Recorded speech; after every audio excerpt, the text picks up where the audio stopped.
Meski tidak bisa mengekstrak jiwa bos iblis Metus, setidaknya setelah mengalahkannya Jinwo mendapatkan 2 item berkelas, yaitu air sihir langka dan kalung Raja Iblis. Namun Jinwo yang ingin mendapatkan cincin Raja Iblis agar satu set perhiasan Raja Iblisnya lengkap, terpaksa menunda keinginannya karena jumlah jiwa iblis yang dia kumpulkan sudah melebihi target. Karena sudah menyelesaikan misinya, Jinwo kemudian mendapatkan 3 hadiah. Untuk hadiah pertama, Jinwo memilih Curse Random Box, yang mana ternyata isinya adalah sebuah kunci misterius. Untuk hadiah kedua yang berupa bonus poin, Jinwo masukkan semuanya ke status intelijen. Lalu untuk hadiah misteri, Jinwo ternyata mendapatkan resep untuk membuat Holy Water of Life. Sementara itu di Amerika, gedung tempat Dongso menginterogasi ayahnya Jinwo mengalami rusak parah. Dalam duel hunter level S ke atas itu, Huang Dongso ternyata kalah telak. Balik ke Korea, Jinwo ternyata sudah punya 2 material untuk membuat Holy Water of Life, yaitu kulit pohon dunia dari vulkan dan air sihir dari Metus. Kini tinggal mencari darah Raja Iblis murni agar obat untuk menyembuhkan ibunya itu bisa dibuat. Setelah yakin dengan kekuatannya, Jinwo memutuskan untuk mengecek ulang level hunternya. Pegawai yang membaca ada nama Sung Jinwo di daftar antrian kemudian langsung menghubungi Pak Baik yang sudah mewanti-wantinya sebelumnya.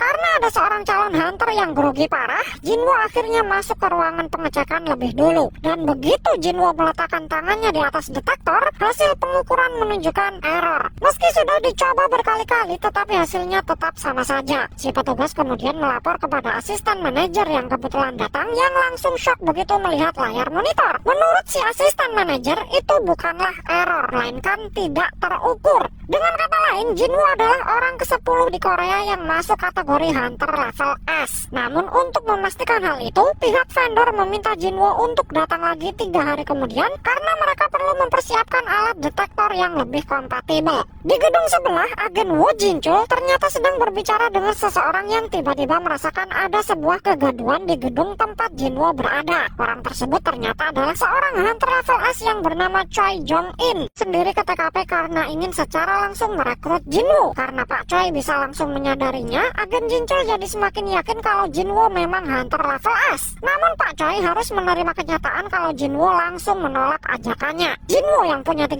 hari sebelum hasil evaluasinya diumumkan, ingin segera masuk ke kastil iblis guna mendapatkan material terakhir untuk membuat Holy Water of Life. Dan begitu melihat Jinwo langsung lenyap setelah melewatinya, Pak Choi yakin Jinwo adalah hunter tipe assassin. Sesaat kemudian Pak Baik tiba-tiba muncul dengan kondisi ngos-ngosan. Kedua ketua serikat itu pun terlihat saling menganalisis situasi tanpa berbicara satu sama lain. Malam harinya, Jinwo yang sedang berada di rumah sakit didatangi oleh agen Jinchul yang mengajaknya untuk bertemu dengan seseorang yang ternyata adalah pemimpin dari divisi pengawasan Go Gun-hee. Menurut Pak Go, alat detektor tidak bisa mengukur kekuatan seorang hunter level S, SS atau di atasnya. Waktu 3 hari yang dijanjikan hanyalah alasan agar pihak divisi pengawasan bisa berbicara lebih dulu dari para agen serikat besar. Menurut penjelasan Pak Go, kekuatan terbesar Korea Selatan saat ini bukanlah pemerintah, melainkan para hunter yang tergabung dalam serikat, di mana 5 serikat terbesar yaitu Hunters, Fame, White Tiger, Vien, dan Night berada pada posisi yang saling menyeimbangkan. Jika Jinwo bergabung ke dalam salah satunya, keseimbangan tersebut ditakutkan akan goyah, sehingga Pak Go ingin Jinwo gabung dengan divisi pengawasan saja. Namun Jinwo langsung menolak tawaran tersebut dengan alasan tempat yang paling pas untuknya adalah di dalam dungeon. Pak Go yang awalnya mengira kalau Jinwo matre, jiwa mudanya langsung menyala lagi begitu mendengar jawaban jujur dari Jinwo itu.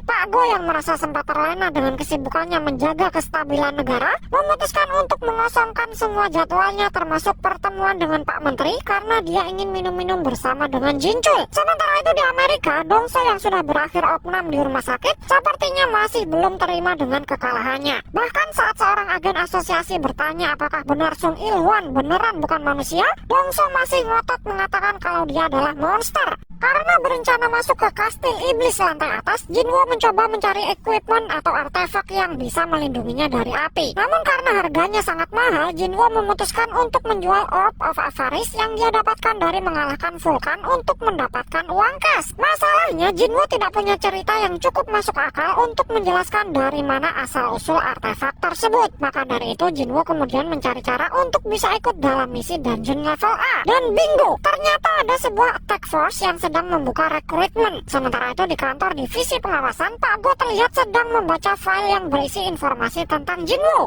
Di saat itulah agen Jinchul sekalian melaporkan kepadanya kalau Jinwoo diketahui baru saja bergabung dengan attack force dari tim utama Serikat Hunters. Pak Go yang sempat berpikir kalau Jinwoo cuma Om Do, langsung melotot kaget begitu tahu kalau Jinwoo bergabung dengan tim penambang, bukan tim penyerang. Nah, dalam kasus ini tim penambang baru akan masuk ke dalam dungeon begitu tim penyerang utama Hunters yang dipimpin oleh Choi Jong In dan tim lapis duanya yang dipimpin oleh wakilnya keluar.